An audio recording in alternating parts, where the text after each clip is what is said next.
Hey there friends and supporters, I'm Min from the Singapore Democratic Party and it's great to have you with me. Today, I'd like to take you through the key points of our 4 yes, 1 no or 4Y 1 NGE campaign. So, let's get to it and start with the yeses. The first yes would be to suspend GST. Now with the economic fallout from the COVID-19 crisis, the SDP proposes suspending GST until the end of 2021.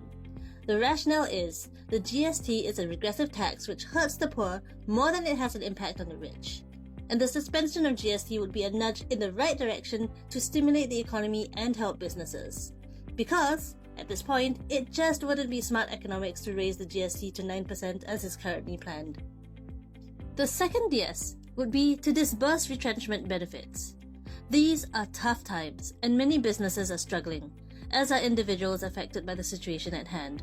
The SDP is committed to fighting for retrenchment benefits to be paid to workers let go as a result of circumstances created by the COVID-19 outbreak. And in what form will this be?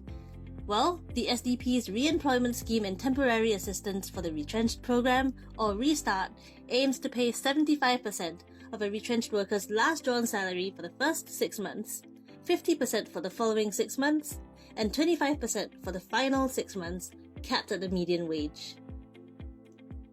The third yes would be to provide a basic income for retirees.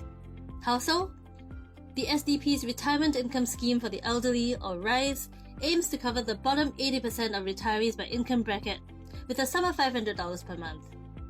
Many of these retirees depend on their working children for financial support, and others don't even have working children to support them.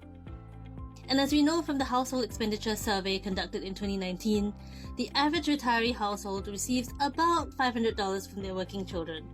But, with retrenchments and pay cuts expected to rise as a result of COVID-19, working adults are going to find it harder than usual to provide for their own children and at the same time take care of their retired parents. So, RISE will not only benefit retirees, but it will also mitigate the financial pressure younger working adults have to contend with. The fourth yes would be simply to put people first. We've always believed that the bedrock of any nation is its people. And in order to ensure we can work towards creating a future where Singapore is happy, healthy and thriving, socially, economically and politically, we need to focus on doing right by our people. We've detected hints that the establishment is exploring the possibility of holding a GE amid the COVID-19 crisis. We hope that's not the case. But if true, the powers that be would be revealing that they are willing to overlook public health and safety for their own political interests of securing what has been characterized as a fresh mandate.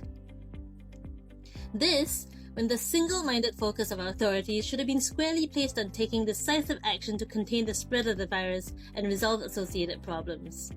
The mishandling of the crisis, from delayed implementation of mask-wearing requirements to piecemeal adjustments of lockdown directives, alongside the failure to address the dismal living conditions of our migrant workers despite early warnings, has made the situation for Singaporeans and people that call Singapore home much worse. The SDP will ensure that it holds the PAP accountable in putting our people's interests first, as top priority. And now, for the no. We're saying no to a population of 10 million. Our population now stands at a figure of 5.7 million and is on course to hit 6.9 million in the next few years. There has also been talk of increasing this number to 10 million by bringing in more foreigners.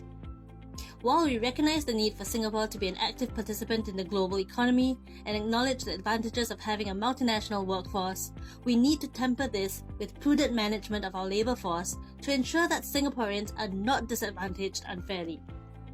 Currently, 1 in 4 PMET jobs is held by a foreigner, and a larger non-Singaporean population will create even harsher competition for PMET positions and detrimentally affect Singaporeans.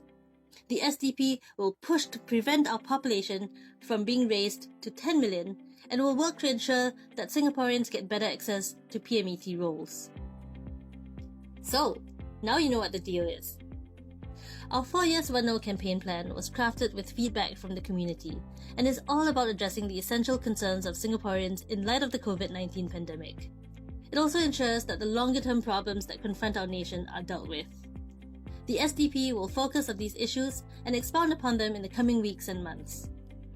So my friends, If our ideas appeal to you, please give us the opportunity to serve you better by voting for us so that we can represent your interests and needs in Parliament.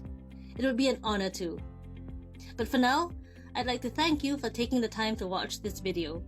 I'm Min from the Singapore Democratic Party, and until we next meet, stay safe, stay healthy, and stay engaged. See ya!